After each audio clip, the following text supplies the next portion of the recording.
Okay, you all can be seated. Then we will continue from where we stopped.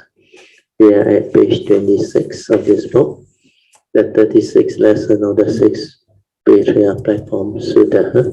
I think I have to go back a bit. Back to page 24. Okay, because this is a continuation, we stop halfway. So he will start on the last paragraph of page 24. You can see on the Zoom. So meditation is all about Noble Eightfold Path. So by now, I believe most of us will have this understanding, which is very important. Because meditation is such a loose word. Everything can be termed meditation when it's used by different people and different individuals. But for us Buddhists, according to the Dhamma taught by Sakyamuni Buddha, meditation is very specific. As far as the Buddha is concerned, to meditate, you need to train your mind to be heedful. And when your mind is already heedful, you can meditate. Because heedfulness, as defined by the Buddha, has two parts. First part is ever mindful. Then second part is constantly meditative. So meditative is to develop the meditation, means to cultivate Noble Eightfold Path. Constantly meditative means when you are already ever mindful, after you have trained your mind to be mindful and stabilize it, then you can have the ability to be heedful. Before that, you can't. That's why finally when you understand the whole of meditation is to develop this quality of mind called heedfulness. And to be heedful, you have to start training your mind to be mindful. That's why we do awareness-based meditation, to train our mind to be aware, then stabilize it so that it's ever mindful. Then use it to meditate, to observe, to insight into phenomena, to cultivate meditation as taught by the Buddha, which is basically the Noble Eightfold Path. Just under the fourth noble truth, the Buddha make it very clear. If you cultivate this Noble Eightfold Path, it will lead to the end of all suffering. So our purpose of meditation is to liberate our mind, to free our mind through developing wisdom. And the only way to do it is cultivate this Noble Eightfold Path, where it will only enable you to end all suffering. That's why this is the meditation. So coming back to the sharing, now maybe you can understand why at that time I say, so meditation is all about Noble Eightfold Path. That is right view leading to right thought, leading to all the good and virtuous thought. You should check your life. How often do you cultivate this right thought? Yeah, as a cultivator, this is very important. You can't even have the ability to be mindful of your thought process, then you are not a cultivator. After you are mindful of your thought process, then you have to check how often do you cultivate this right thought, or virtuous thought, or wholesome thought. Do you have gratitude towards people who have helped you or done something for you? And has this gratitude become a part of your nature? Then is it your constant understanding to arise this gratitude to thank people sincerely for what they have done for you, for what they have sacrificed for you, especially your parents and people who are very close to you? Then rejoice in all the wholesomeness and goodness that people have done. Means the quality of mind that is rejoicing, or in Pali the Buddha called it mudita. Then be sensitive to others. Means develop mindfulness and awareness so that we are sensitive to others, to life, to the environment, to all beings. Understand the world, understand fellow living beings, and understand everything else within nature, so that we are not selfish, we are not close, we are loving, compassionate, and we are sensitive. To do that, you must have wisdom. Only then you can feel for them, so that you are not selfish. See, this part is very important. Otherwise, you always think of yourself, self benefits, self advantage. These are selfishness. When you have that, what they call concept or idea of an ego protecting your own interests, that is the evil root of greed. Selfishness is part of greed. Then I read on. Otherwise, you will always think of yourself. And selfishness, which is a very strong evil root of greed, will always be there. Because the deluded mind can cunningly come back through the back door to deceive you again. We are telling you to consider selfishly, for me or not for me, advantage to me or not. Otherwise, I don't want to do them. All these are selfishness or selfish thought. Nothing to do with my family, my business, my race, my country. I don't want to get involved. No advantage to me, I don't want to know. That's why you don't have love. You don't have sincerity, generosity, kindness, and goodness.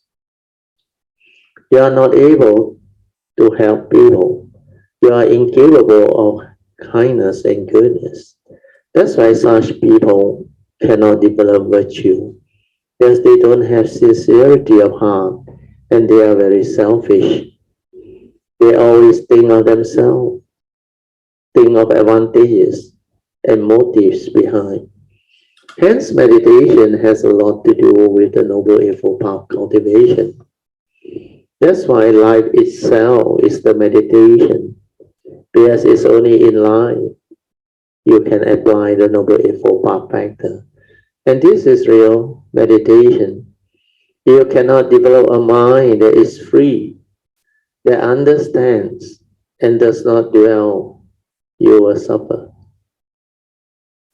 Do you know what will happen when you dwell on your unhappy past? Means scars of memory, phobia, etc. Meaning you hold on to your grudges, your anger, your hatred. Do you know the meaning of grudges? In Mandarin, it's pronounced as 仇恨. Actually, vengeance and hatred. This means you hold on to your vengeance and hatred so strongly. When you understand all this, you will develop wisdom to straighten your view and reverse all this negativity of mind states. When you understand that all this bring about karmic downfall and bring about wrong thought that condition your suffering, causing your karmic nature to fall, and they will make you weak and miserable. And when you also understand that you hold the key to your own life destiny, to be happy or to be unhappy, you have a choice.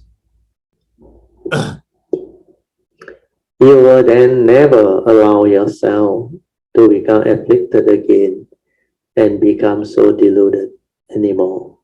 That's how you wake up. And you will choose to be happy, means you straighten your view to choose to be happy and change for the better. And you will change overnight. Then I use the word this is just common sense. Common sense in the sense that I'm not criticizing anybody. I just explain to you, when you can have the Dhamma to see all this clearly, then you will know how to choose. Like I always say, each and every one of us, we hold the key to our own life destiny. To be happy or to be unhappy is entirely our choice. So why can't we choose to be happy? If we choose to be happy, we will be happy. But why isn't this a universal truth? Why are so many people in the world still suffer? We live life without understanding and become tormented, miserable. They have to go through the karmic process and all these things. Relationship problem, life realities problem. So all this can still cause them a lot of suffering. Don't tell me they don't know how to choose. It's nothing to do with that. It's because they don't know this teaching. If they know, they will never do it that way. That's why I say this is common sense. After we have realized this truth, we will never go back to the old way. If you allow yourself to go back to the old way, means you are really heedless, deluded. You choose to be miserable. What can people do? It's your choice. You don't blame others. You don't blame God after that. Because that choice, when you have the understanding, is very clear. That's why I use the word. This is just common sense. And you will not do all those deluded things or stupid things again. Because the moment you understand, you are free. You can liberate your mind. This is real meditation. Okay, can you all follow? Then somebody reply, can. Good, then we read on. So now we continue. So this is today's continuation. Attachment to Dhamma result in attachment to existence. So this is easy to relate and understand now.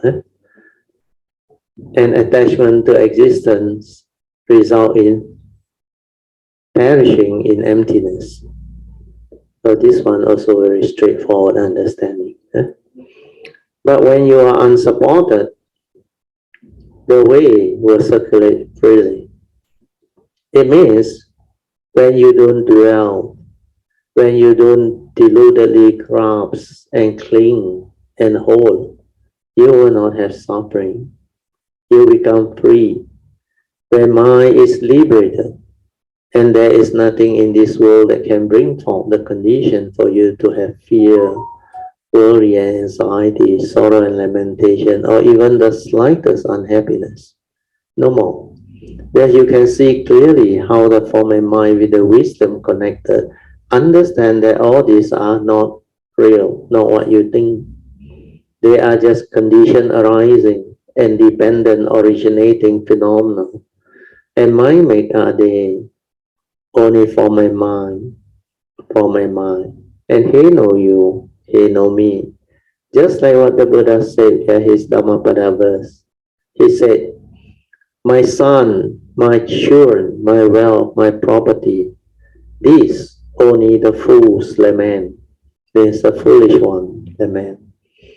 For that very body of his also doesn't belong to him.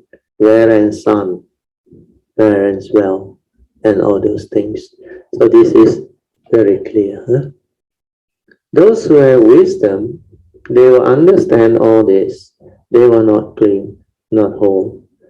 But they also understand that the conditioned world is the conditioned world, and the existential world is the existential world. For in the conditioned world and the existential world, there are things, even though they are not real in the ultimate truth sense. But they are still subject to its sets of nature's law. For example, the law of karma, which recognizes relationship and things. But that pertains to the form and mind, nothing to do with the ultimate wisdom. But because our form and mind is born of its karma, heir to its karma, conditioned and supported by its karma, and it is what it is because of its karma, means subject to this law of karma. Therefore, the form and mind still have its duty towards this law, nature's law. But with true wisdom, or in true emptiness, as stated in the Heart Sutra, there is none of all this. So when you have the ultimate truth understanding and the understanding of the existential world, meaning the supramundane and the mundane, then you would have developed perfect wisdom. This will help complement your understanding. Then you can live anywhere on both sides of the equation because you understand the unconditioned and the conditioned world. That's how your mind can transcend reality, transcend all the phenomenal world of consciousness. Like the lotus flower, it will arise even though it is from the muddy pond, but it will stay above the field to blossom into full blossom. That's why it's so beautiful and so unique. That's why the symbol of Mahayana enlightenment being is the famous lotus flower. Okay, this part is very good. Then the way will circulate freely. So this one is from the commentaries. Means you are free to move. Means you don't have any problem anymore. There is no more taboo or no more superstitions or tradition to actually interfere with the way you live your life. That's why the way will circulate freely, means you are free to move. There is no resistance, no more impediments. There is no more rigidity. You just accord and flow with condition. The mind that dwells in Dhamma is in self-bondage. This is a very good statement. When you dwell in Dhamma, when you give meaning to the phenomenal world, to whatever that you come to perceive through your senses, that is self-bondage. Because you attach to them, you cling on to them, you hold on to them, taking the unreal as the real, taking the impermanent as permanent. This statement is very powerful. When you dwell in Dhamma, you create the atta or personality, the self. You create the attachment to Dhamma. That's why it's self-bondage. We are sakkayaditi or self-delusion. If you get attached to the meditation Dhamma and sitting without moving, this one is attachment to Dhamma. If you get attached to the meditation Dhamma and sitting without moving, you tie yourself up and become a prisoner. So Sariputta, the Sakyamuni's disciple foremost in wisdom, sat in the forest quietly meditating. But the lay person, Vimalakiti, reprimanded him, saying, "What are you doing? What use are you sitting there like a corpse?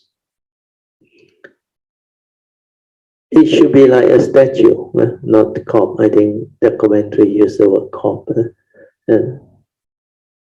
This particular understanding on chapter 4 is very useful. That's why the title is about Samadhi and Wisdom. So this one is 6 Patriarch Platform Sutra. Do you remember? Samadhi and wisdom go hand in hand, and Samadhi is not concentration. Please bear that in mind. Samadhi is the collected mind, unwavering mind. That is why it is related to wisdom. When wisdom is stable, Samadhi will become even more stable. Then it will accumulate into upekkha, equanimity, the last factor of enlightenment. But initially, without Samadhi, you cannot see things as they are. To realize the wisdom, to awaken. That's why the two are interconnected and related. When you cultivate the Dhamma, you cannot separate them. There's Samadhi and wisdom. You cannot say, I just want to cultivate Samadhi. They are interconnected in many ways, just like a stick, or like the stick analogy I gave you last Sunday. When you pick up the stick, there are two ends to it. You cannot say, I hold this end, I don't want the end. Then the stick is no more a stick. That's why Samadhi and wisdom, Panya, in Pali, they are one together. Okay, do you have any other question? Don't have? Then we shall move on. The last paragraph. This one is from Shenhua's commentary. Good knowing advisor. There are those who teach people to sit, looking at the mind and contemplating stillness without moving or rising. So this one is the commentaries sharing on how most Zen master or teachers, they teach meditation this way. They emphasize on sitting, then looking at the mind and contemplating stillness without moving or rising. They claim that it has merits. Then Shenhua asked, what do you think? Then I commented, a lot of people do that. They call it Citta Nupassana, according to their own interpretation. Because a lot of cultivator or your teachers, I think in the early days I used to hear them say, I'm doing Citta Nupassana. Then I hear them expand or elaborate on it. He said, I can see my thought. Then they say, I can be mindful of my thought. Actually, they can see their thought. They claim that it has merit. That's why Shenhua said, confused man, not understanding, easily become attached and go insane.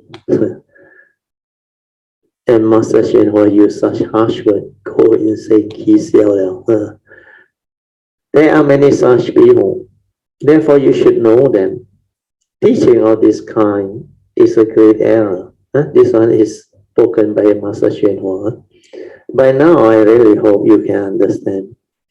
I will go through this one more time. There are those who teach people to sit. So the key word here is to sit alone. Then keep on looking at the mind and contemplating stillness without moving and arising. Who is the one looking and doing all this? They never inquire. That's why I always say, if you are mindful and aware, this is the thought. The thought is looking at the mind and contemplating stillness.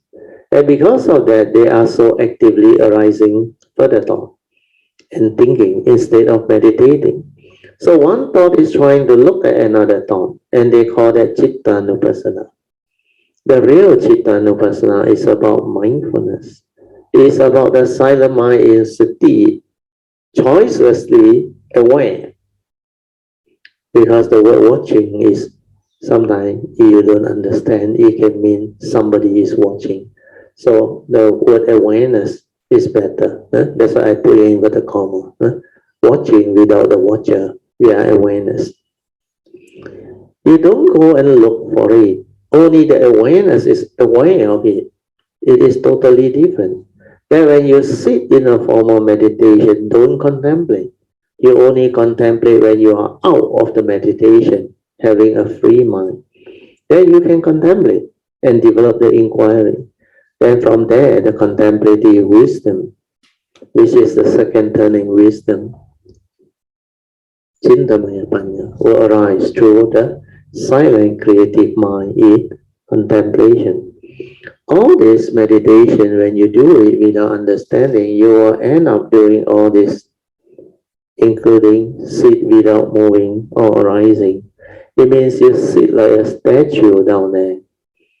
Do you think by just sitting one day you can become enlightened?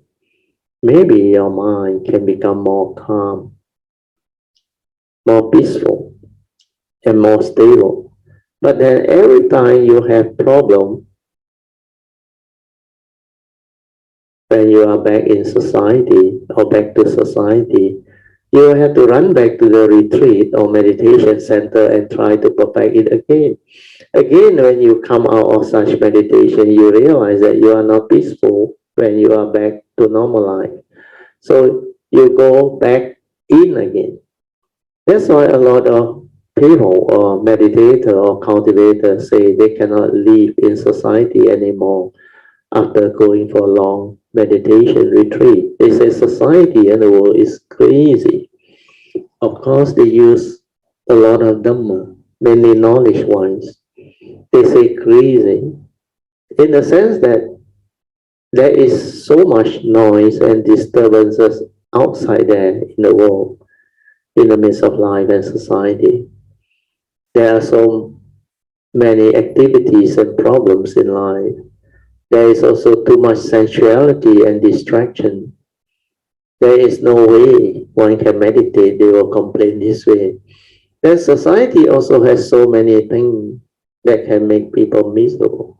So by running away, sitting in meditation and making themselves peaceful in a tranquil setting with such a condition, state of mind, is not going to free them. It's just a temporary measure or temporary solution. But the moment you go back to society, you cannot go, you cannot live as a normal living being. And you say it's a crazy world, full of crazy things. If the Buddha is like that, he cannot be a Buddha. He is the Buddha, but he is at peace everywhere in the midst of life and society. All this need understanding. That's why Huining can understand. Now let us look at Master Shen Hua's commentary. We see what he has to say. The deluded people do not understand the principle, means the true cultivation. They think, I will just sit here and not get up. This is the way to attain skill in Zen meditation. They get attached to what they are doing, meaning the sitting, and they go insane. For example, many people have come here saying that they are enlightened. That is insanity. There are many such people. Teachers from their numbers say, if you certify my enlightenment, I will certify yours. Like an exchange, I honor you, Datukship and Tan Sri, you honor me back. That is a big mistake. In China, in the Tang Dynasty, there were false Buddhist patriarchs who practice intellectual Zen. They know, sorry, I asked a question. You know, what is intellectual Zen? Intellect means knowledge based on knowledge and the intellect. They have clever answer, but no foundation in actual cultivation. They can answer you in debate because they quote the book. They repeat the answer that Master Huining and the other Zen master gave. But they don't have the understanding. They will quote to you like the mind must have no dwelling. Sing wu so chu, or sing wu guai, and all those things. But they don't have the true understanding. They only have the words, the knowledge. They have not realized them. Then they will argue with you on what that means according to their interpretation. They have clever answer but no foundation in actual cultivation. It is not surprising that we find such people even in America today. But this impostor who falsely claim to be enlightened paved the way for those of true enlightenment. No one knew about enlightenment, so the imposters say, we are enlightened. Everyone can say, so this is enlightenment. And they examine themselves closely to see what enlightenment is. Suddenly a true enlightened being come along and no one believes him. They think that the truly enlightened one is the same as the imposter. You will now cultivate to become enlightened. Sorry, I read again. You who now cultivate to become enlightened will be forced to deal with the widespread influence of such pretender or imposter. That leads Master Shenhua to advise you as follows. When you become enlightened, you should not say you are. That is the best method according to him. This is the way of the world. True, true, false, false, false, false, true, true. I think it's a direct translation of the Mandarin word. 真真假假假假真真. If you are true, they say you are false. If you are false, they say you are true. Therefore, you should not speak of true and false. Tell people to go and see for themselves, meaning you don't attach or cling on to duality. Thing is just the way it is. No right, no wrong. True and false is relative perception. One should inquire, true according to whom? False according to whom? But the reality is just the way it is. So the reality is the reality. Thing is just the way they are. That's why that is the reality. So reality is just the way it is. That's why there is no right and no wrong. Unenlightened being will say that they are enlightened. If you have already become enlightened and claim to be enlightened, then you are just like those who are not. Why? People who are actually enlightened do not introduce themselves, say, don't you know? I'm enlightened. I'm the same as so and so, who is also enlightened. Enlightenment and non-enlightenment are the same, no different. Do not hang out a false name, enlightened. You are a human being, unenlightened. You are still a human being, even when enlightened. So this meaning is very deep. I think I explained first. You see, when Shenhua say you are still a human being, even when enlightened, then you are a human being when you are unenlightened. So what he is trying to share with you is the same as what I used to explain to you all. You see, as a cultivator, we know that there is a human being that cultivates.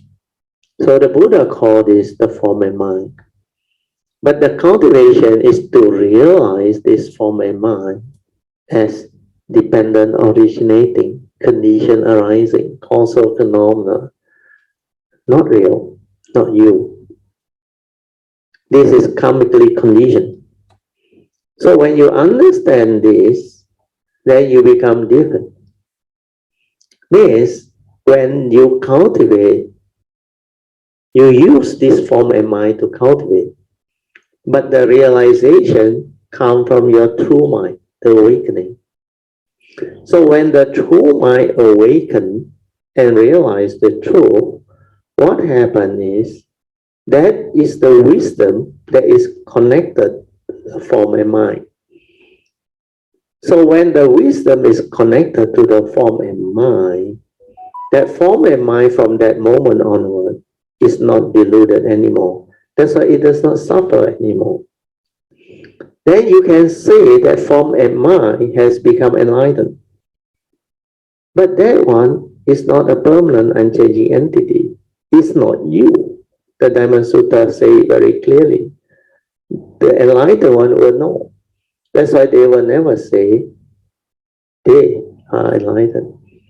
But you can say the form and mind is enlightened, yes. But they know the form and mind is a condition arising entity, karmically conditional. It is not a permanent unchanging entity. That's why they will have that understanding. So that is the reason why Master Shenhua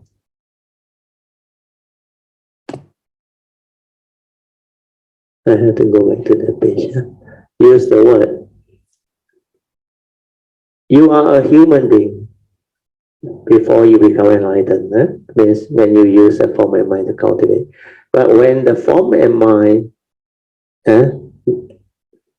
become awakened through the true mind that has the understanding connected, then that form and mind you can say is enlightened. But you are still a human being, even when the form and mind is enlightened. So the human being is not a permanent, unchanging entity. How can it be you?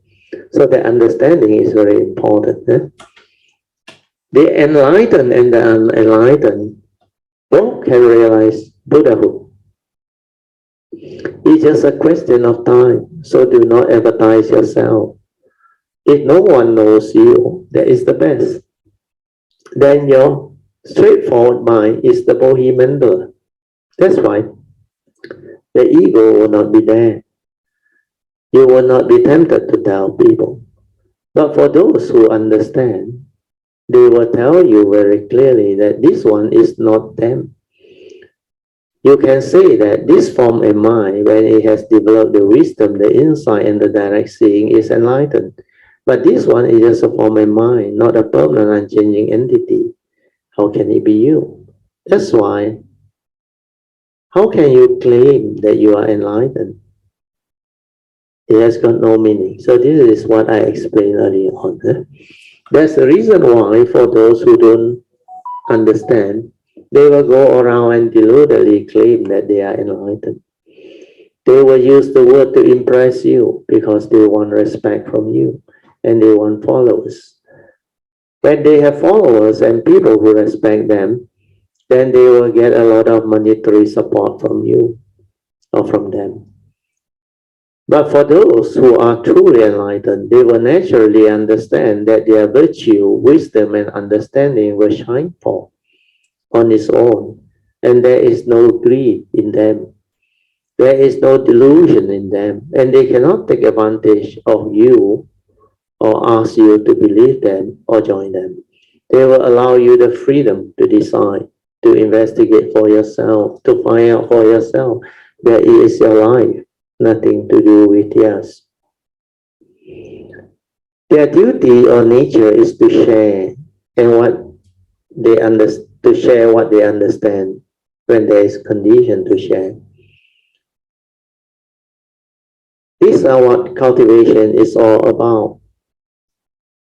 You have to have the understanding not to be deluded, not to be gullible, not to just easily believe people and allow people to condition you. If without proper investigation and understanding, you just simply go and quote, then follow the crowd to promote all this, that can be very dangerous. But if you yourself have cultivated and developed the understanding, then you don't have to worry. Just like during the early days after I met my teacher, Patriarch, I learned so much from him. I could feel him. Then many years later, he got into some issue in Thailand, and there were many Thai or negative stories about him. Then they forced him to disrobe. Despite what happened, I never wavered because my nature knew. I could feel his nature, and I learned a lot from him. I received the Dhamma from him, and I have continued even up to today, dare to say that he was my teacher. And he taught me very well, despite what the world say about him. Can you understand?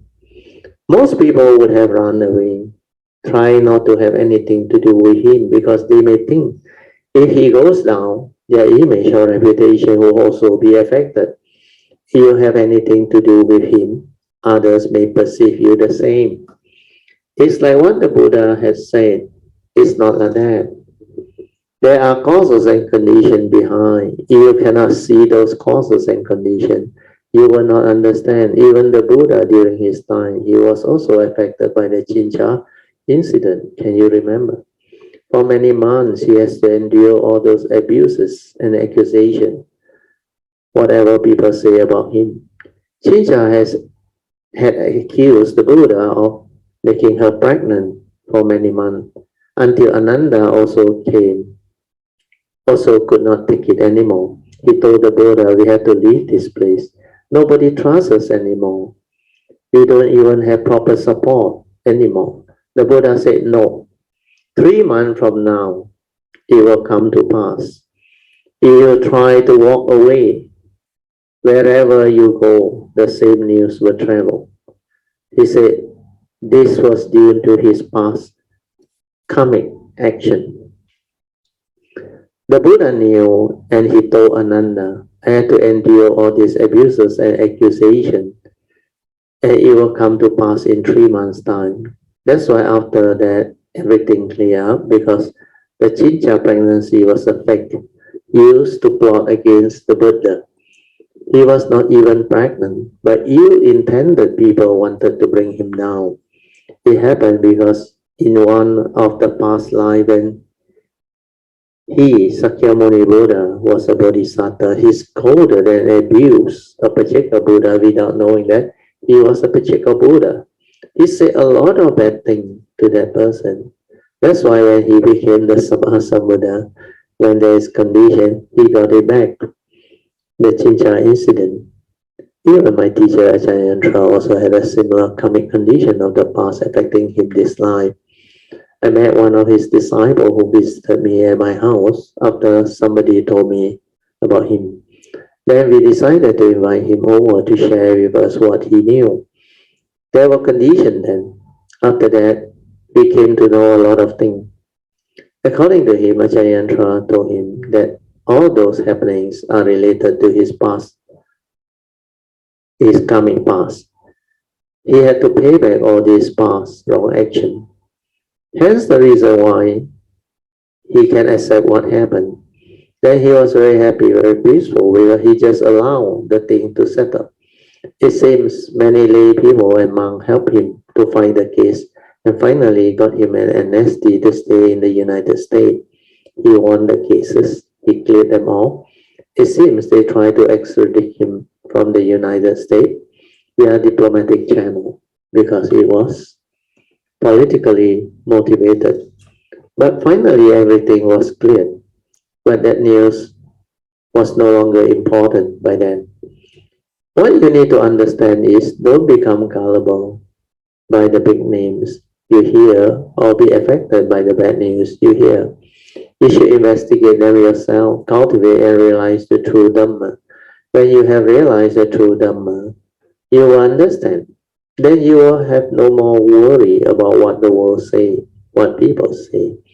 Just like the famous quote of the Buddha, the incense is fragrant, will shine forth and spread far and wide. The incense really has its fragrance, hence similarly, for those who have the parami, the wisdom and the virtue, the understanding, when they share the Dhamma, their nature will shine forth, just like the fragrance of the incense. All this, you have the understanding and the wisdom and the meditative training, then you can sense them, you can feel them, and you can recognize them, just like my cultivation in the early days. I didn't chase after famous teacher. I didn't chase after big name and all those popular monk and teacher. I will investigate and I will find out for myself via listening attentively and observing them first. When there were conditions, I will go and listen. But because my nature understand, the moment I listen, I will know which one has the Dhamma and which one don't have the Dhamma. That's why I have a lot of affinity with a lot of good teachers, good masters, and I learn a lot from them. But for those that my nature didn't have affinity with, somehow it didn't click, and I couldn't develop much understanding from what they share.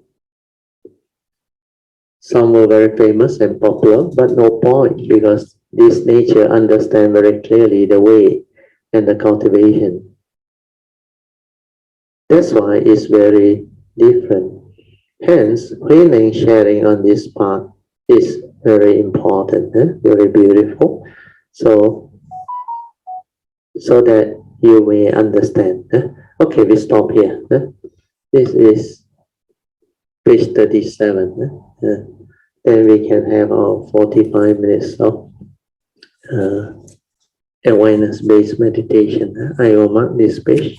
Okay, we are off the light. Then you can have your 45 minutes of awareness-based meditation.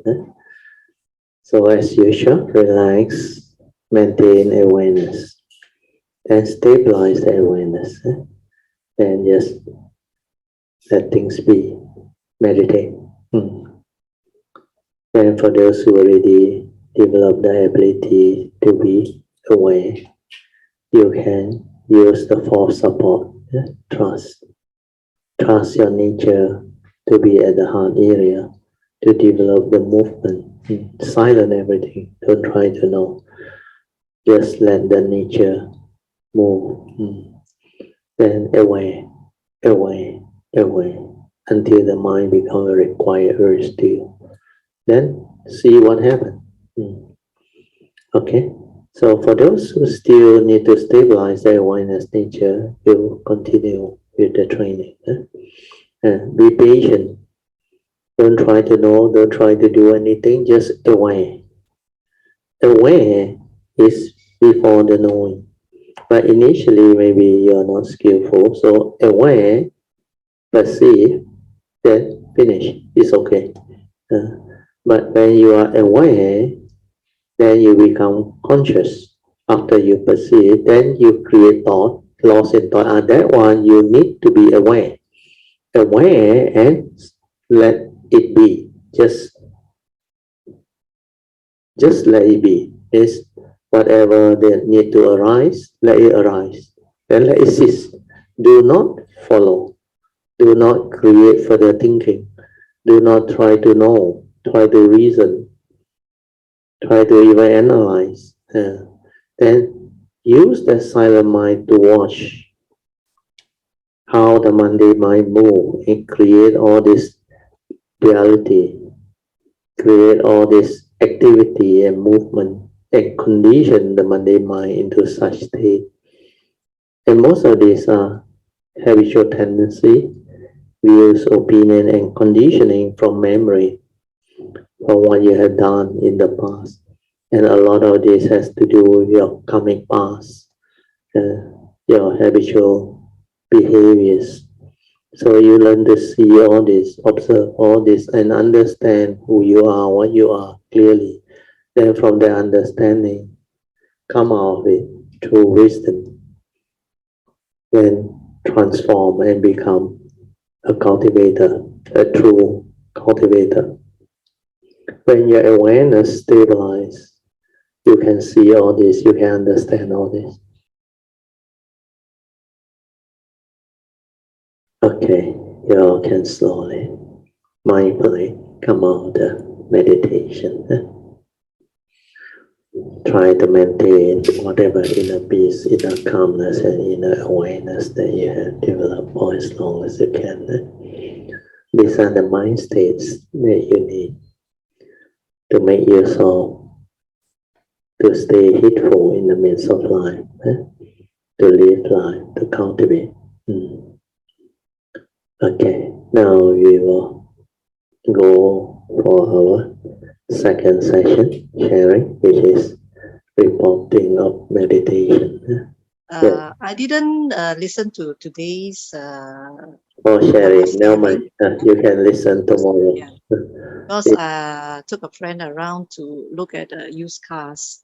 So maybe I will use that experience to share. Can. That will be good. Really can see the mind states of gratitude. Okay, yesterday I went for treatment for my back at all, and how to say? I think a lot of our Dharma friends are familiar with this lady, recommended by Brother Song. And the treatment comes with having to take the wine. Okay. Okay. So I started to take the wine this morning, and within 60 seconds, brother, it hit me. Okay, it was that fast. It hit me, and I was like struggling to, because I was prepared already. I got all my breakfast ready, everything, and I know that immediately after I drink that, I have to quickly take my breakfast. So as I was eating my breakfast, I can feel myself already floating elsewhere, but my consciousness is already. You cannot maintain the awareness anymore. Yeah, we can see very clearly. Even like when we are holding something, it's like through sheer willpower. It's not steady already because your consciousness is affected already. That's why the fifth precept is about abstaining from all this strong intoxicant or drug or whatever that can cause our consciousness to be affected. That can lead to heedless movement. But if it's taken as a medicine or for health purpose, then provided not too strong, then you are sober, it's okay. But you have to like try to rest. If you know it's affecting you, try to rest. Rest or meditate, just silent and let it blank off now, mind. Yeah, actually, that was precisely that crossed my mind is the fifth precept. When we take this thing, but the alcohol level was very high. It was about 50%, and actually I was already prepared for that. So subsequently, after the breakfast, I just couldn't move already. I know that I have to lie down and let lie down. The effect wear off. So the thing is, I was supposed to meet up with a friend at 10 o'clock. And so I text him. I said, give me another half hour. Otherwise, because I need this thing to wear off. Otherwise, I won't not enough time. I can't drive. I say I can't drive. So by the time it was 10 o'clock, I was about prepared to leave. Instead of the earlier time. So when I was leaving, I texted. I said, are you coming to my house or at that meeting place? Because earlier I suggested that he can come to my house, Then he doesn't reply my message, so I called him. I said, where are we supposed to meet now? He says, I'm still at home. Immediately, Bertio, I can feel the anger coming up, Here I am, being a friend, I try to help you out, I get up so early in the morning despite everything, and then you tell me you're still at home. Your home is like 40 minutes away from where we are supposed to be. And you don't even reply my text, nothing. So I said, I think like, never mind lah. Today is Sunday. People also sometimes want to rest, So I just take it as it is. I said, okay, never mind. What time can you leave? Okay. Then he said, let me check ways. Then he says, 30 minutes time. I said, okay, 30 minutes, yeah. So I was telling myself, okay lah, I lie down for another 15 minutes before I leave. So after 15 minutes, I went down to the car park. So as I was in the car, I said, you better call him again. I called him. Where are you now? Are you on the way? I'm still at home. Oh my God. I'm still at home. I have to check the list and I print out the list. I tell you, all the XYZ come out in my mind. Okay. I know it's very heedless of me, It's just like this is being aware. You are aware that this thing can trigger off. That's why in cultivation we understand all this happening in the individual form and mind.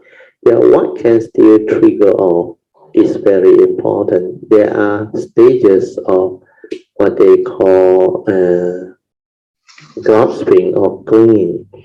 Some due to habitual tendency, some due to views, opinion, and conditioning.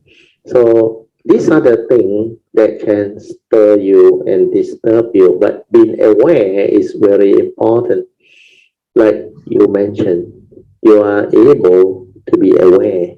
Then from there, how do you deal with it is more important. There is another stage of cultivation, because when you start to develop the understanding of the Dhamma, the understanding part should prompt you, Sankhara Anichang, Sankhara Dukkhang.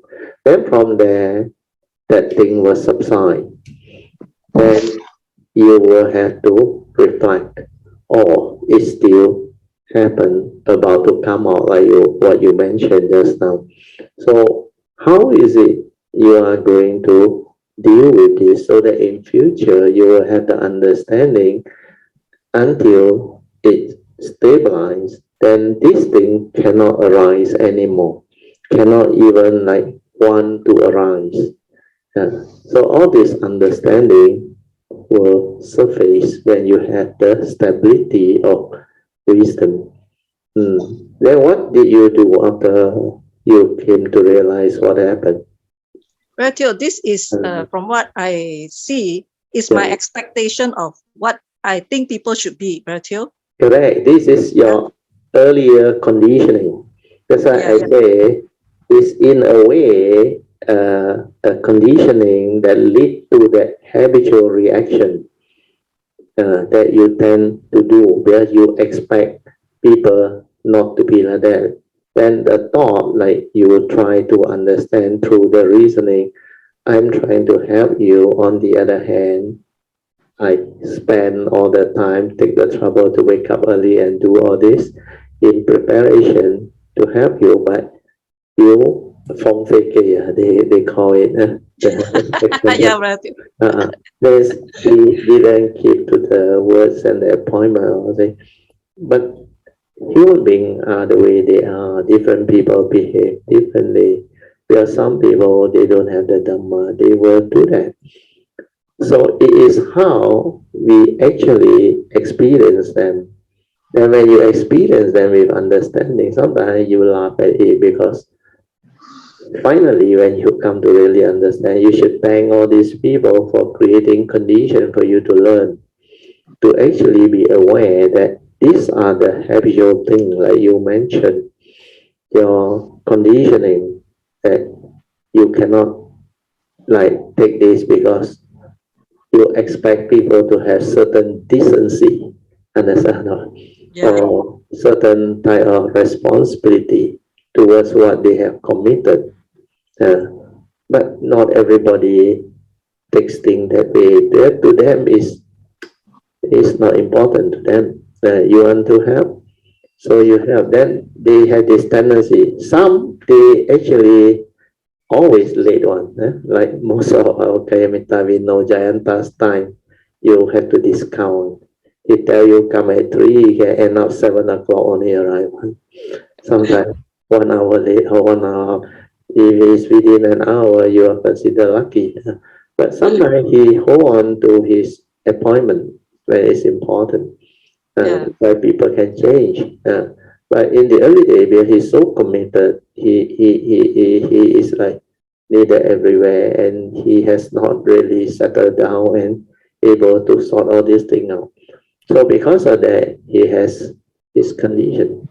So we have to develop such sensitivity and understanding in cultivation. Then only we can move to have the understanding to be at peace with all situation, all condition. Sometimes we use the word, like you use the word, you are helping him. That is what we will always say. Then after that, your expectation of his decency or behavior, that is the red line that you cannot allow it to cross. That's why it will stir you. So this is how you see your development, your conditioning, your mundane mind's threshold that will spur and make you become what you are. So all this need awareness, need sensitivity. Then for your case, it's good because that lady that help you all to recover your backache or whatever, their treatment require you to drink that wine that has the alcohol content that can actually cause your consciousness to be affected. So that's why you need to rest. You rest, but even after you rest, sometimes you come out when you are under the influence of alcohol. It can actually make your consciousness weaker. less stable. Then you realize you lapse into unconscious moment more and more. Then you are not steady. Then you will feel it very differently. Like this is dangerous. It can lead to Hitler. That's why you dare not drive. You know it will affect your driving. That's why you text him and ask for more time and all those things. So this is the process for you to witness, to experience. Then you understand. That's the reason why I say when we cultivate the Dhamma with understanding, it's like keeping the precept with understanding. We have to find out why the Buddha say we undertake a training rule to abstain from taking intoxicant or whatever that can cause our consciousness to be affected. So this one is a good condition for you to find out. Then you realize it hit your consciousness very fast within, like you say, 30 seconds or less than a minute. Then you know your consciousness is being affected because our brain is like that. Not everybody has good tolerance for alcohol. So most people don't have much tolerance for alcohol. That it will hit them. Even those who have, they may think that they are still sober, but they are no longer aware and conscious.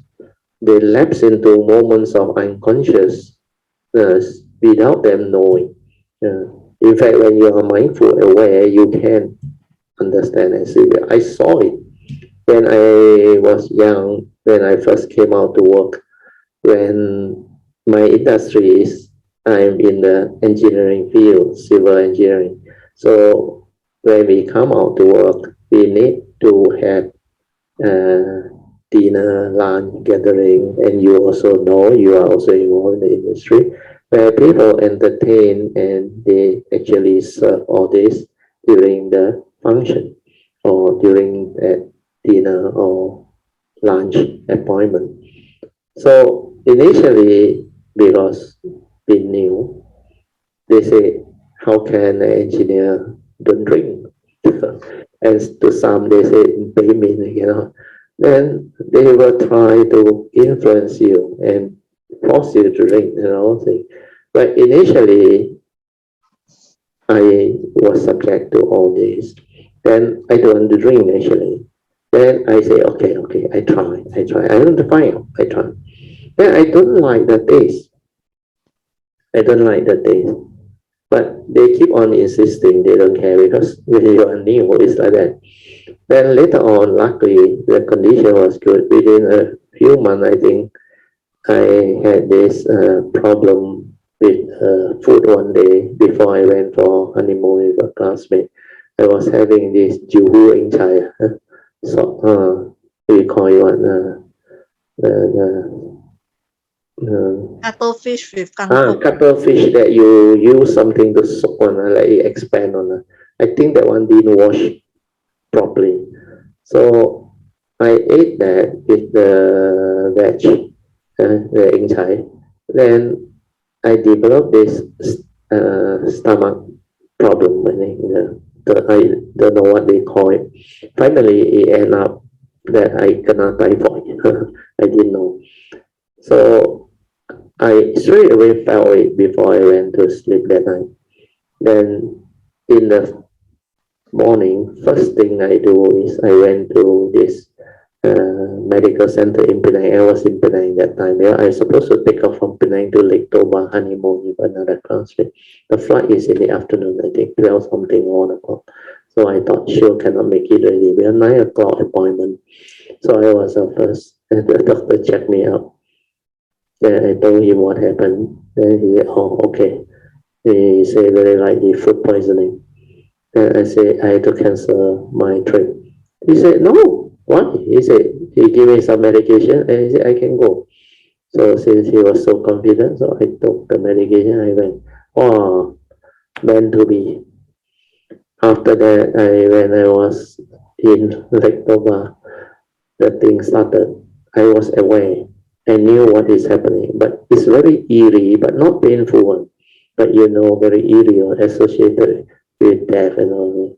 So for that few days, I even finally went and tried to consult some doctor. I think I went to see two in Indonesia at that time, the 1979 to 80, 1980, I think early 80s. Wow, the condition was very bad. The doctor don't have a proper clinic. It's like in a small classroom area with one student table. There is no dispensary, no clinic, nothing one. It's just him and the table with a two drawer with the medication. Then after he talked to me, he didn't even check me. Then he said, I'll give you something. I saw the medicine that he took out. I also did nothing. So I endure until I came back. The first thing I decided was I drove back from Penang to Alastar. I was able to reach Alastar. Then I straight away went to GH because my classmate, three of my uni classmates who graduated was having the houseman there. So straight away admitted, I asked my wife to contact them. I give them her the phone number. Then they came and visit me.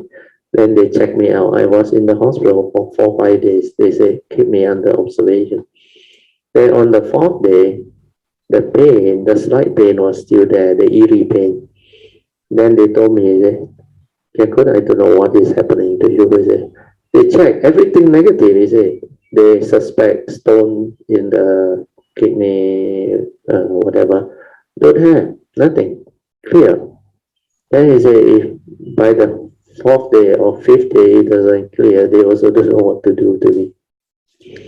So I said, never mind, let it be. Then after that, the fifth day, luckily the pain gone, the eerie thing gone. Then I was discharged. Then my father very good. He gave me the pulse sum everything. He scared I drive back to PJ, 8 hour journey, not easy. Then my elder brother arranged a driver to follow me just in case I cannot, he will take over. So I reached PJ. Then I rested. That time I don't know how to meditate. I only know Apanasati. I know how to rest and recover. And during that time, I feel weak. For 3 months, I feel weak, and I know I haven't fully recovered. Then it gave me the excuse to tell them, doctor's advice, I cannot drink. Well, from then onward, they never forced me to drink anymore. That's why, in a way, I didn't meant to be one. So my whatever alcohol or wine or liquor or what, that journey end after that. Then they all know, oh, doctor advice, okay. When you say it's doctor's advice, they will not like try to push it. So that's how I actually learn and found out that when I drink, first thing I don't like the taste. Then it make my consciousness go haywire. I know. Then it make me feel terrible even when I want to sleep because sometimes you want to throw, you cannot throw. Sometimes nothing come out. But I haven't reached a state where I throw until very bad. I never. But it felt very like uneasy inside. Then I don't like. Then the headache and all those things, of course, normal. Then I need a whole night rest to recover. That's why I don't like to drink, even beer or whatever. Initially, they try to give me alcohol. Then they say you can mix with 7-Eleven. But I don't like the taste.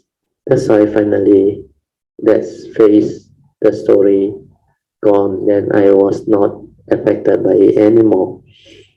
Then later on, I was told wine, the all Western dining and all that. Wine, the content of alcohol less. Then they say you must pay mina, like people invite you for function or what. So I also had to find out how it affects. But I realize wine is very mild, but you cannot take too much. Too much is also bad. But later on, when I had this the incident where I say doctor's advice I shouldn't drink, then after a certain age, I think nobody will force you anymore. They respect you. And then they will know what you want. Drinks, orange juice, or whatever. Then I said Chinese tea will do. So that's how it resolved. Yes. Yeah. Busy, yes. Yeah. Yeah, virtual. Because this one, the wine, I call it wine. Thing that has to be taken on an empty stomach. Yeah, before your breakfast. Yeah. Yes. So I knew it's going to hit me very hard because I think the alcohol level is about 50%, no, Brazil. Oh, that is very high. That I type think of so. wine is very high. Yeah, That the one Chinese, is like liquor content already. If it's stronger than special brew. Even special brew is so high. Liquor, actually, I can quite tolerate the Oh, liquor. means you have tolerance for liquor. Yeah, but because I have to take on empty stomach. Empty stomach, that's why not easy. I know that it will affect me very badly. But it shows me, Bertil, so clearly that apart from the alcohol, of course, being asked to get up so early in the morning, which is not my favorite time of the day. Especially on a Sunday. Yeah, then the tolerant level is not so good. Understandable. Yeah. But of course, I don't mind doing it for a friend. Definitely. Of course, we of course ask for some understanding that certain things have to be done in certain ways so that so that at least we can keep the type of good level of friendship. Good level of relationship and friendship. From here, I go to the next one. You see, with such a simple thing as just I can't even how to say accept people's should I use the word? I should not use the word faults. I should use people's conditionings. Correct. People's conditioning. If as a cultivator, I cannot accept people's conditioning, even after so many years of cultivation, I think I seriously need to have a very reflect on it and contemplate into the thing deeply so that you understand how this defilement is not easy. They say like there are layers. There are different people got their own behavior, their conditioning, their uniqueness of thinking. There are certain things that can trigger off emotion and unhappiness. Like I used to share with you, certain people, you talk on a certain topic that they don't like you step on their tail, they immediately spring forward and they attack you or get angry. But these are the things that make them really unhappy, sensitive, and you cannot like go ahead to say all those things because they are such. So you have to find out your own. Like you use the word. I use the word conditioning because these are what we are conditioned into behaving, reacting. Then, like I say, your expectation, which you mentioned, is what is causing you to be what you are. How it caused all those things to be triggered because you have certain expectation of how this friend should behave. So reflect on that. How can I, in the next instant or in future, not react in such a way? How can I overcome the expectation? Means you haven't had the ability to apply a full range of acceptance of the way people are. So that category that the mind give to different people with different relationship created the expectation and the tolerance. Like if it's your own family member, normally you can. But if it's somebody you trust or you want to help and that person break on the promise, or the basic decency of having that relationship was broken, the trust, that it can spring off and trigger off. So Dhamma is to create that contemplation, that reflection, so that we understand, then we can apply to a full range of conditions. So in the future, not only to say we must not have expectation, no. The understanding is people are just the way they are, reflect deep into it. Conditions are that, things we are that, the world is the world. And people are just the way they are, means whatever that type of behavior or character or belief system, they are just the way they are. Means it apply to the full range. Then we can accept. Then we have to see how we attach to certain type of views, opinion, and conditioning that our own thought process has set up in the early days before we have the Dhamma. Then that is the one that continue to come back to habitual tendency, through conditioning to actually promise to behave that way, that line of reaction to sense experience when you encounter situation or people or whatever that you come across in life. So this is how my nature will reflect and contemplate. And I was lucky that in the past I had the cultivation. That's why I straight away have that understanding and I can apply. Then I share with you all.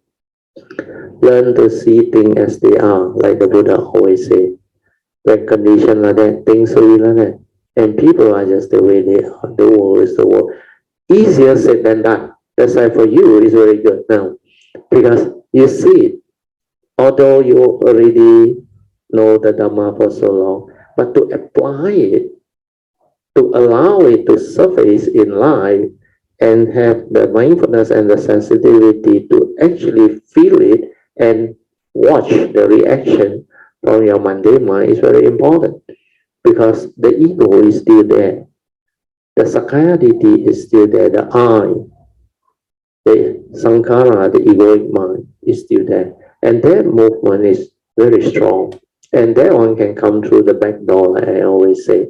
So you need to contemplate, reflect until very, very clear, until the acceptance. The word acceptance is a very loose word, but acceptance with understanding or wisdom is not easy. You have to understand the truth, the Dhamma behind. Then the acceptance born of wisdom is not suppression anymore. Then it becomes an understanding that you can allow things to be. That's how you can just smile instead of getting angry, because the world is the world. People are just the way they are. The reality is suchness, ta. So this aspect is very important, very beautiful, and you bring up a very important cultivation point or aspect. So hopefully this one can give you further understanding and help you develop more stable yoniso manasikara to overcome all the future response to sense experience when you encounter it. Okay, Vijay? Yeah, Virtual. What you say earlier, acceptance with understanding and wisdom. Very important. It is one of the key points that as a cultivator, we have to learn and be with that type of mind state that, you know, as things comes to us, we are able to deal with this with understanding, not like I say, just suppression itself. Yeah, no point. Or blaming yourself, no point. Or reasoning, or correct. Analysis and reasoning, no point. Because even like what happened, I tell myself, he's just like that. But I can see from my my reply to myself. Yeah, that is what the thought say. Yeah, it's not wisdom. It's not wisdom. It's the knowledge. It's what the thought say. That's why a lot of Buddhists, so-called Buddhists, they use this word. let things be lah, Sheila, that one lah. That one they won't learn. They won't learn. Yeah. Because that is what they have been taught. Let go lah, why attach, why cling? No use, because at the understanding level, you cannot lie. When you get angry or emotional, or when you react and stir, if you are a cultivator, at that moment, your awareness is there, you know. Or you have fear, you have worry, anxiety, you sense it straight away. That is how a cultivator differs from a non-cultivator. And when you sense it, it actually is the beginning of cultivation. Then how you develop the understanding to be free of it, and that one take stability or wisdom. Then you see very clearly, without the Dhamma, Yoniso Manasikara, it will continue to haunt that person. Then, of course, non-cultivator is worse. They don't even have the awareness to be aware. Their thought procession inside there proliferate further, and they get more angry. They are conditioned by karmic friction and all those things. So you can see the various type of human being or sentient being behaving in the way they are because they are in that stage of delusion. Then for those who have less delusion, they have developed more cultivation, they are more sensitive, they are aware. But most of people who have some form of awareness, they get trapped at that stage because they blame themselves. Like just now you mentioned something, your relative, you say, after so many years in the Dhamma, I still react. That one initially will come out, but don't be deceived by it. Because this type of remorse, no use. It's not a question about how many years we in the Dhamma, we still behave like that. But that one is what the thought will tell you. But basically, to most people, this is the truth. But what I mean is, the answer to that is more important than that remorse. Understand now? That remorse is not the way forward, because it will not give you the answer. You have to accept you are still not having the ability to liberate and free. Means this thing still has that power to stir your mind. But at least you know you have developed improvement.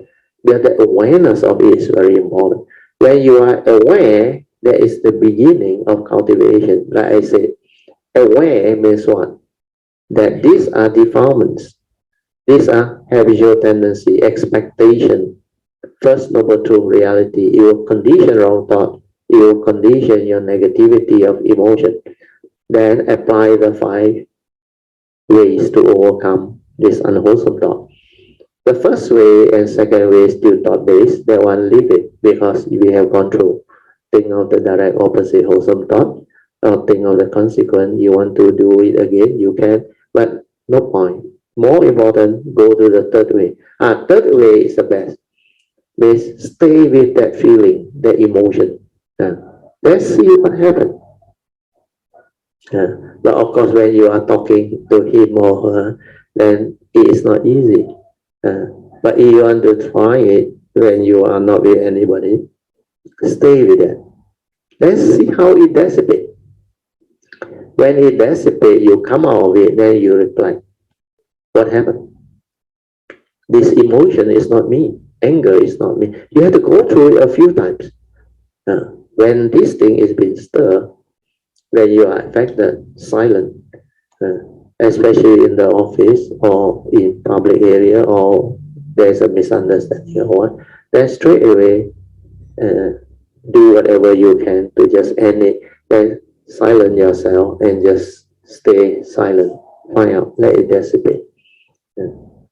Then when this thing happens over a few times, you will develop wisdom, and that wisdom which arises is more stable.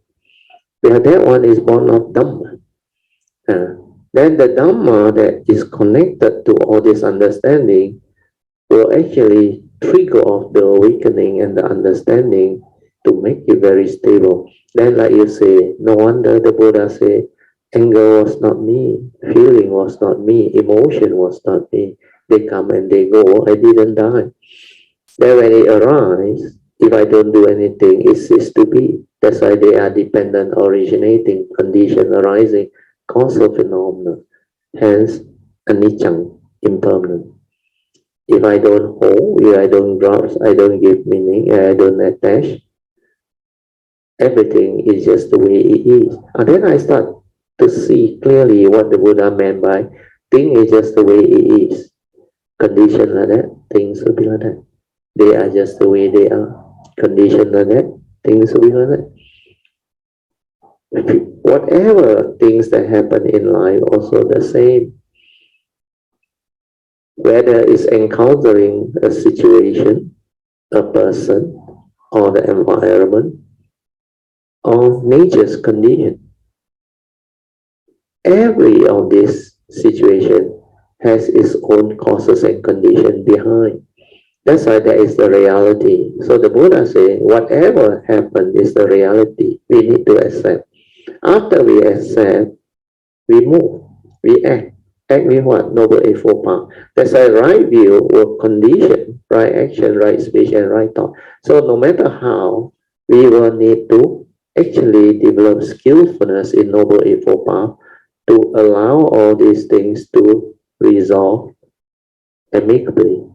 So this training needs some form of stability. And then after a while, you realize you become different maybe.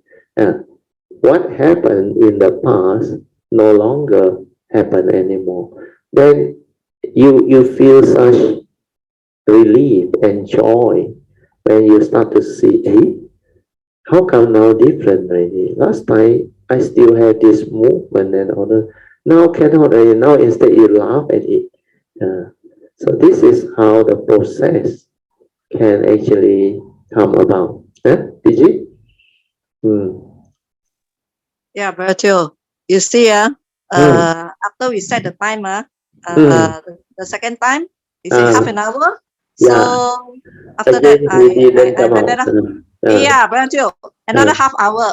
I sat there and wait for another half hour. So by then, like you say lah, I've already accepted as he is. Good. He is. Good.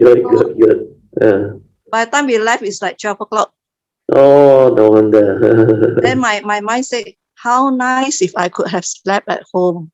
Yeah. There is no more reality, but the mind will do that. Yeah, this is our habitual thinking. Then if you are not careful, the sankhara itself, I can see how much of the sankhara. Yeah, you will tell you story. Yeah, it would keep telling story, and then I will just look at it and say, but these are not the reality anymore. Yes, Bertil. That much I can see actually very clearly the sankhara making stories. Yeah, that one will help you to reduce the sankhara. After you've seen it already, then you tell yourself, think also like that, don't think also like that. Then the sankhara loses its power. I realize that type of thinking, reasoning, analysis, all stop immediately after I realize that. That's why it cannot continue. That's why after that my mind become very quiet. My mind become very quiet. It doesn't have that type of movement anymore. Otherwise, small thing also, you wouldn't think, tell story and create all this sankhara activity. Yes, Rachel, very correct. Yes. So this is a very important. When I'm able to, when I'm able to see that, like you say, once I become aware, the sankhara stop almost immediately. Immediately stop. Well, you know, no meaning. Yes, it's no more a reality. It's no more a reality. True. So I think it's a matter of having to stabilize myself. Yeah, the understanding. Not let the sankhara take over, especially at certain times when things trigger it. Yeah. In fact, what I was sharing you all in the past about the 3 period of time, the past, present, and future, although I share it in such a way, but the real application of it is not easy. Because like we said, knowledge is easy. Past already gone, no more reality. Future yet to come, also not a reality. Only the present moment is the only reality. But when you are creating Sankara, when the Sankara is telling you story, how many of you are aware that it's the past and the future, no more a reality, like just how you share? How nice if I have known that I would have slept more, but no more reality. So this is memory, recalling the past. The past is already gone.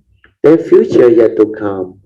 You project into the future and say, oh, yeah, how nice it will be if I have known that. But no more reality. That's why that understanding need to be a part of you through contemplation, through sensitivity of mindfulness and awareness to see this. Then you will have the understanding. Sankara anicca, Sankara dukkha. Very clear, very powerful. And this one become uniso manasikara. It will straight away come out. Then you will know. Think also like that, don't think also like that. Because thinking is what? Sankara. Mental activity is no longer a reality. And thinking ends up with analysis, reasoning, right and wrong, duality. That's how I penetrated it and become very clear about all this. Then when I share, it's with this understanding behind. But for most people, cultivator, you have to approach it from that understanding backward to see all this. Uh, because I went through the whole training, then I saw it, then I used that understanding to share.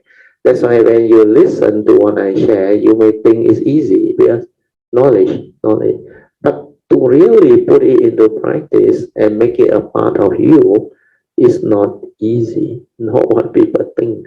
So your this today's condition is very good, PJ. It allows us to bring out a lot of this cultivation understanding, which is the deeper aspect of cultivation that normal people don't know what to expect or don't go through. So now your today's sharing can help many people. These are the stages of cultivation, progress, and transformation that the cultivator need to go through. And these are not in the book, not written anywhere, not taught by anybody. So you start to understand the Dhamma is life itself. That's why noble evil power is life itself, like just now what I shared under today's sharing. So if you don't have the mindfulness, the heedfulness, and the sensitivity to see all this and understand all this and develop the stability or wisdom to awaken and straighten your view, you cannot deal with life. So this is beautiful, subtle, PJ. Very good. Yeah, Bertil, it's only when we, whatever we learn and put the cultivation into practice, what we learn. Correct. Then only it becomes useful. That is the most important part of the part, yes. And not easy. It becomes useful. Otherwise, it's just knowledge. yeah, it will just become knowledge. So So with it, from what I understand is that's when the initial wisdom will stabilize. Correct. Yoniso manasikara, the initial wisdom. Then later on, the direct seeing, the penetrative one come. You awaken very fast.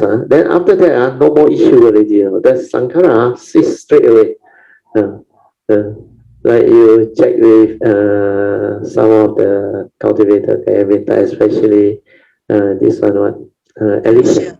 You can see it straight away that thing subside.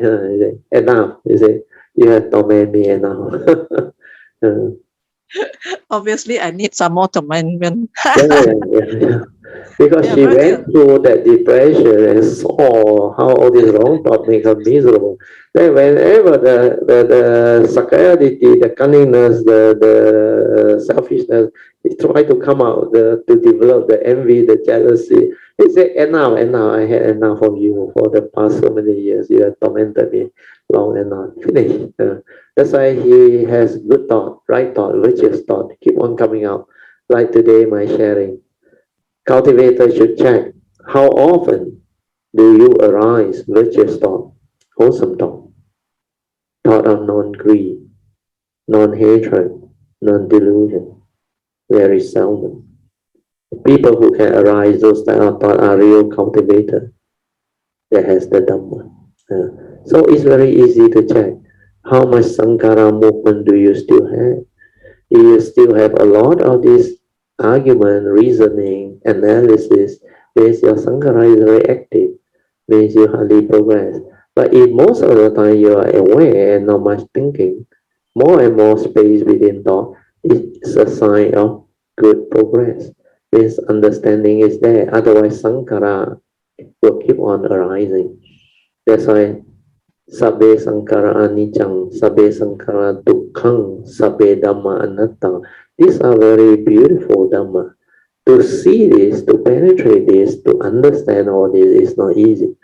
It's easier said than done. There are most of these people who recite them, they are developing the knowledge at the theoretical knowledge level. They don't have the penetrative understanding. So today's sharing is very good. Sadhu. You see, as the Sankara arise, I can see very clearly the intention of the thoughts itself. Yes. Like you say, a lot of times we do not have the correct thoughts. Yes. You can see sometimes apart from the anger, which is very normal, we can see the greed itself. No doubt it is subtle. We can see the greed itself is like, for what you say, for me, not for me. Oh, not for me. The motive, there is a motive. There is a motive behind every action you do. It's all based on selfish intent. So all this you can see, looking for benefit, advantages, and all those things. That's why Xuanhua used the word 不自私,不自利. 自私 is selfish, self-benefiting. 自利. Yes. When I heard last week, was it last week? Yeah, last week. No. Was it Thursday or Tuesday when you talk about the Master Shenhua's Sunday class. Oh, yeah. The other one also, Tuesday and Thursday also. About his vows and his... his vow, that one is Tuesday and Thursday. That one, and about his biography. Vows. And I was thinking to myself, wow, such great beings, they are so selfless and so compassionate for living beings.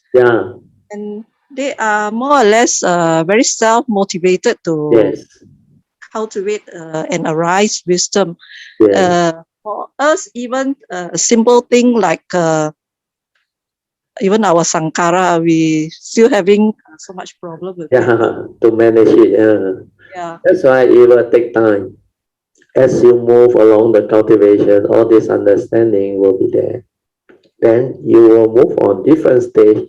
You will develop new type of aspiration, vows, and all those what we call affirmation for you to actually progress. So all this depend on the stages of cultivation. Okay, brother, I tell you one more experience. On Friday itself, I went to Kiara Park to walk. Just as I get out of my car, I walk in towards the park. I heard a dog howling. Okay. Then I tell myself, just normal lah.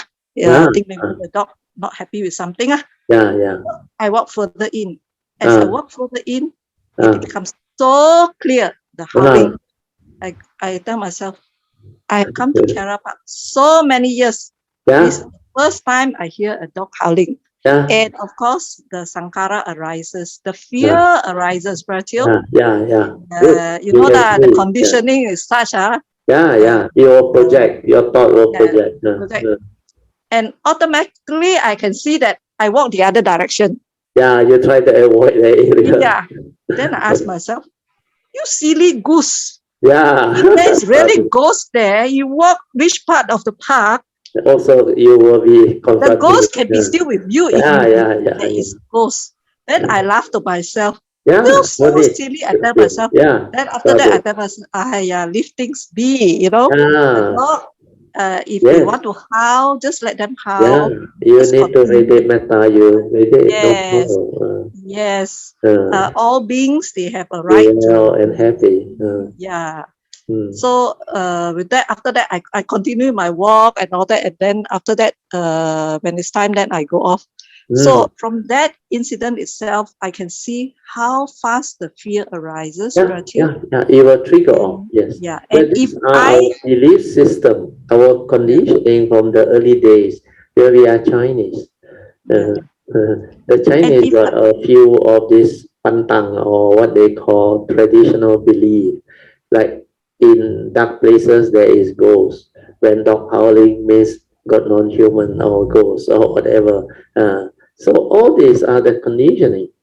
So straight away, the mind will develop that fear, the projection of the fear. Then you see how through the Dhamma understanding, we penetrate all this, understand all this, then no more movement. Then whatever you hear is that awareness at the heart area. Finish. After that, whatever sankhara, like the early day, cannot arise on. You just understand. Condition like that, things will be like that. The dog is an animal who has this capability to sense. That's why they are howling, reacting. They must have seen something. It's okay. We are the world is the world. Condition like that, things will be like that. Then if you can play your role, your part, you want to radiate love and metta and wish them all well-being and happiness, you radiate. Then sometimes they want marriage, you transfer marriage, you share marriage. Idang menya tinang hotu sukita hontu nihateyo. All this may help when you radiate love and metta. May all beings be well and happy. And sometimes they know cultivator around, they want marriage.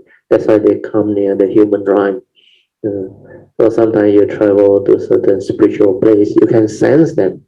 And sometimes they are even in the hotel and they don't know what is going on. They try to disturb the tenant who doesn't behave the way they see it, just like the way you see your friend.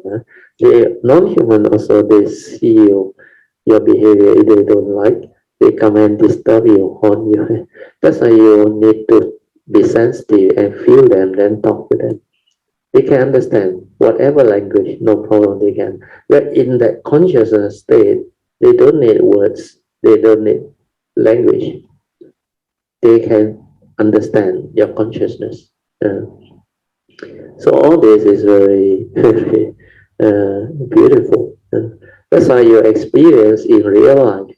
Like you say, going for a morning walk, you also come to understand all this. Then when you come back, you reflect, you contemplate. This is Dhamma.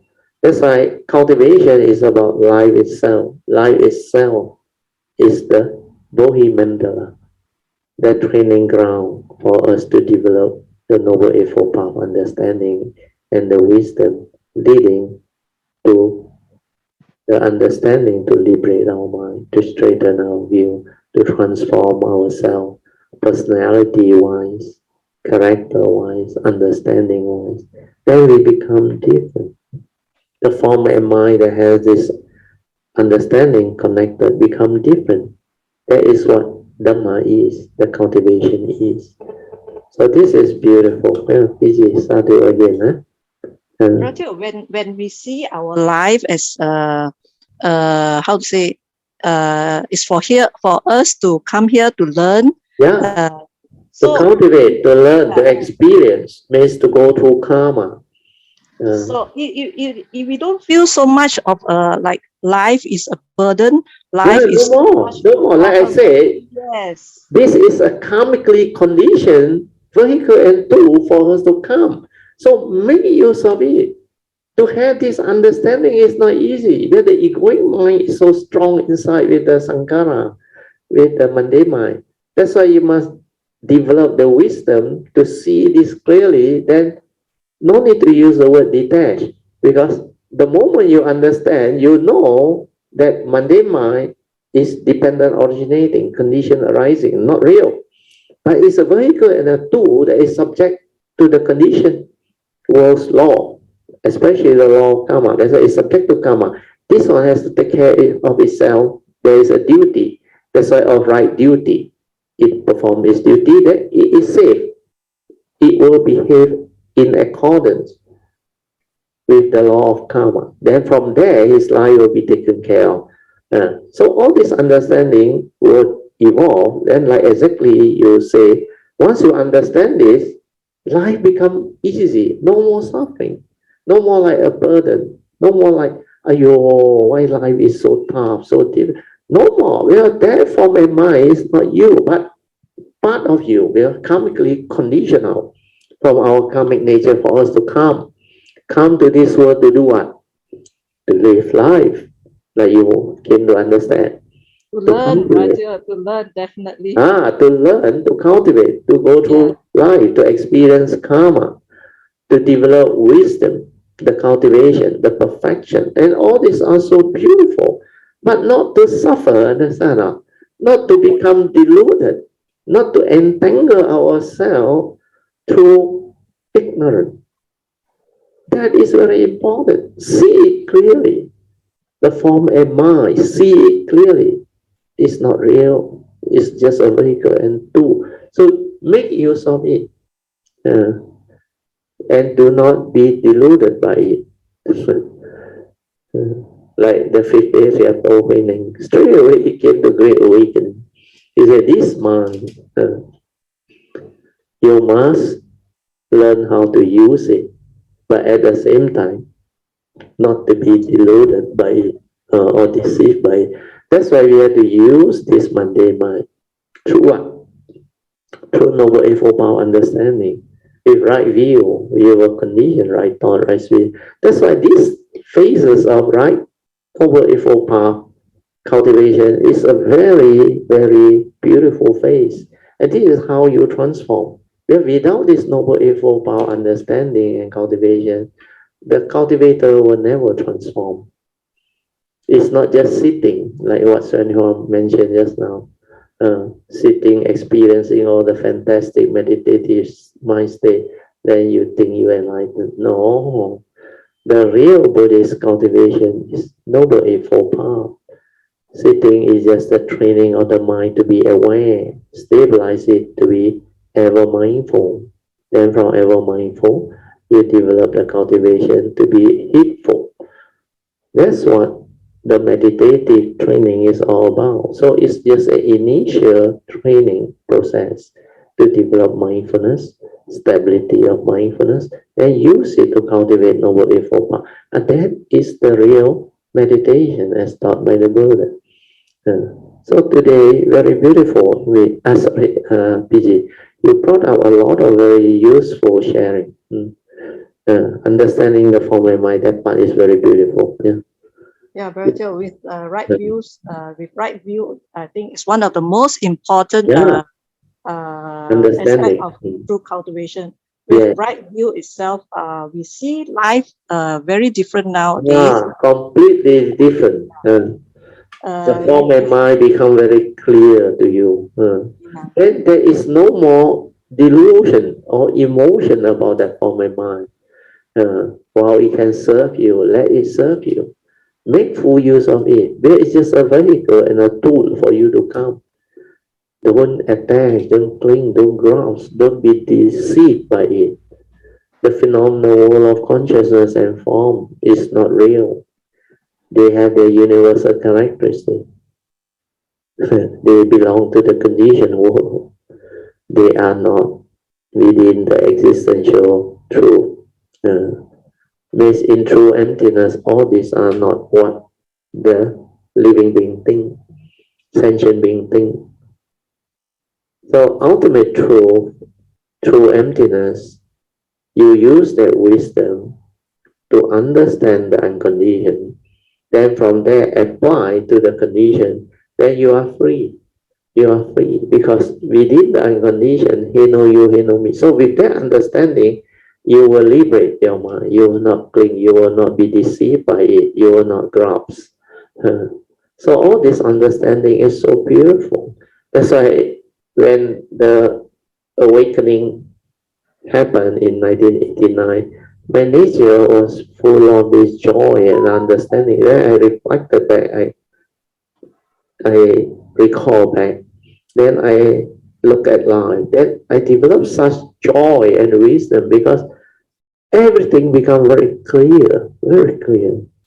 Then that form and mind serve my nature very well. That's why I was full of joy. When I had this Dhamma understanding, my coming become different. My form and mind become different. Everything was already said with the understanding and the conditioning meant to be. So everything like fall into place. Like I used to share with you all. I like no need to do anything this life. My nature just accord and flow. And all the understanding, they will come back to my nature. Then when the condition is right, it will unfold. Then it will trigger off. Then I just accord and flow and do my duty, play my role.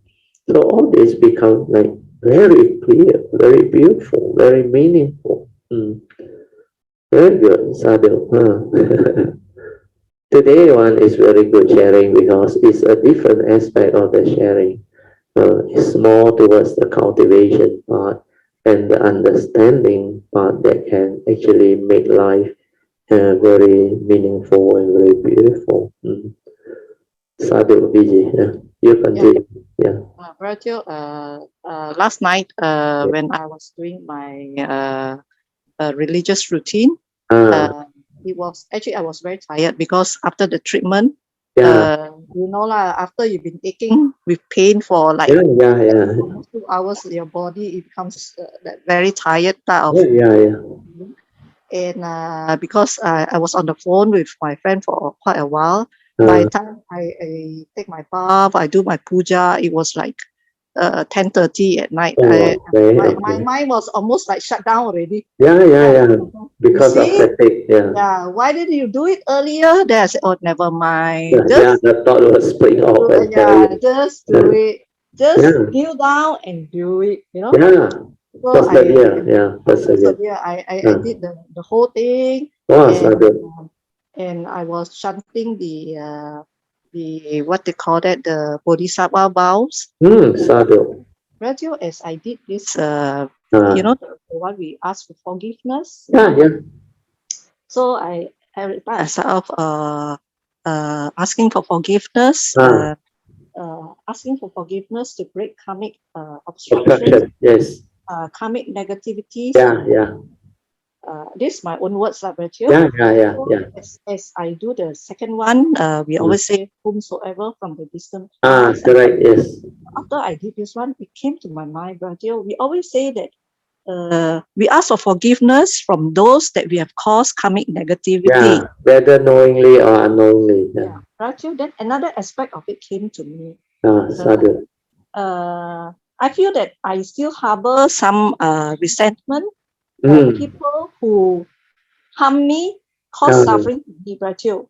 So I tell myself, I should in turn also ask for forgiveness from those who have caused me harm, suffering, and karmic negativity. So, Rachel, I think I should include that into my vows. That is unique to you. Because I feel that, especially those who hold things in our heart. We may say that we forgive them. But there is still this unhappiness, the grudges. The grudges, which I feel that after I did it, I feel so much better, Bertio. I feel that it helps me a lot. Yes, because it's unique to you, your case. When you realize that you can include it in. That's why these vows are for us to evolve and make it better and more complete. Like last time, because of Sister Ingbi, I include that part, misled. That one, seldom people put it in what they call asking for forgiveness or repentance. Yeah, misled is also coming because it has this coming obstruction. It's just wrong practice, wrong cultivation, but it's not something evil like karmic negativity or harm in a sense that you break your precepts and all those things. This one is misled without knowing or understanding.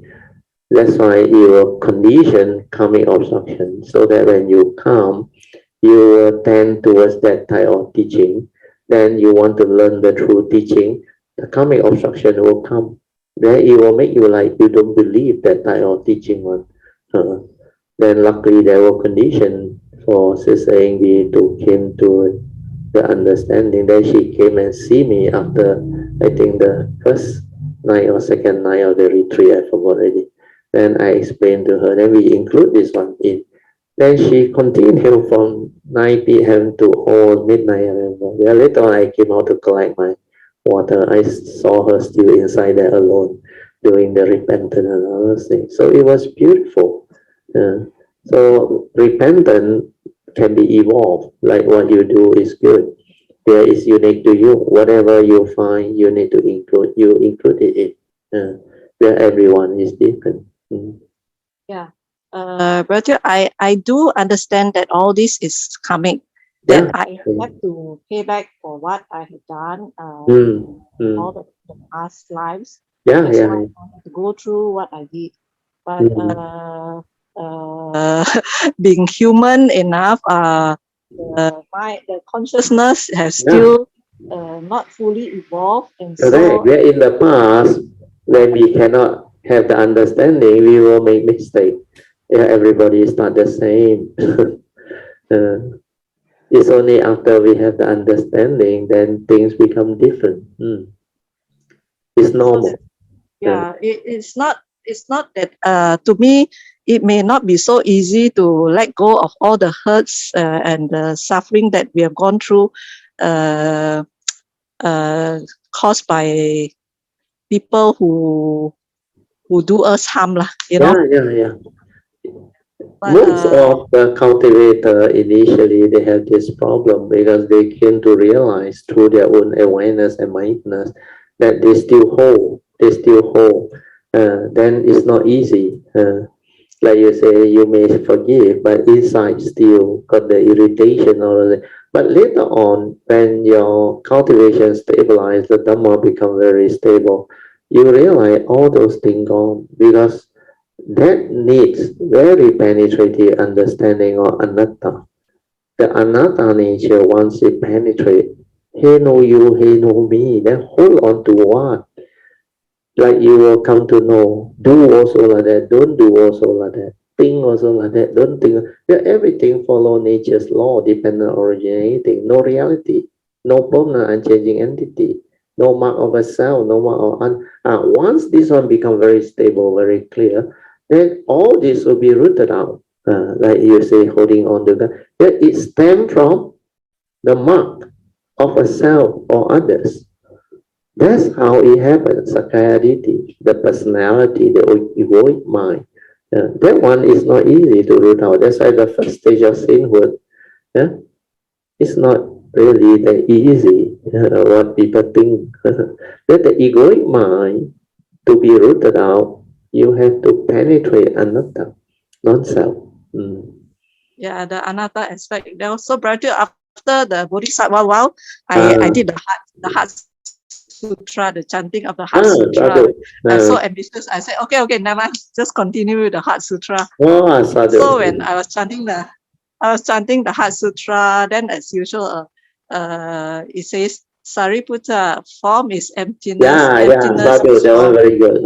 So when I'm reading it, the mind just go, oh yeah, you can say it, but when are you going to see this? To realize this in a penetrative way. Then like it says, no eyes, no ears, no nose. Then I also come to understand, Brother Chiu, It's only when we are able to see through the self-delusion, yes, then only we can see the anatta and all this.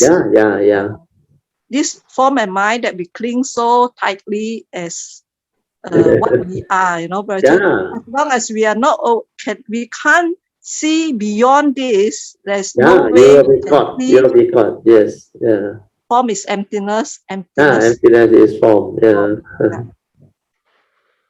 The five aggregate, very important. The five aggregate is so strong. Yeah. Go beyond that.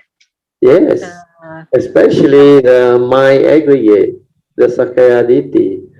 You sure believe this consciousness, the mundane mind, is definitely you. Feeling is you, as real as it can. The perception that somebody inside there can think, the sankhara is like you thinking. Then there is an I, a me, because within the existential law, there is a law of karma. You are born of your karma area. The teaching says this. So the atta exists for the form and mind. The atta is within the form and mind.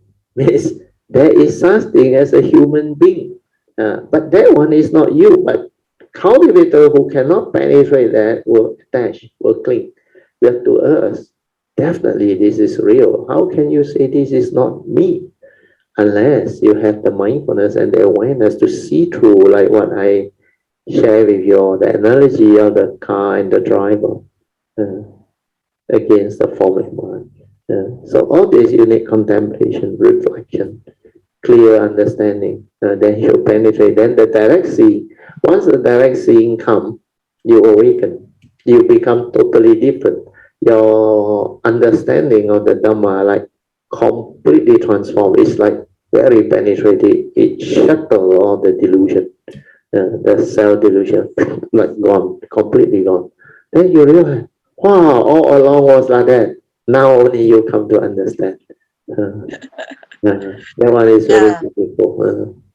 My immediate aspiration to be able to see the how to say, the anatta. Anatta nature of all phenomena, all things. With that, Patriarch, I think I will end my started. Very good. 6 o'clock. 6:02 early. Okay, thank you so much. Let us rejoice with the good sharing.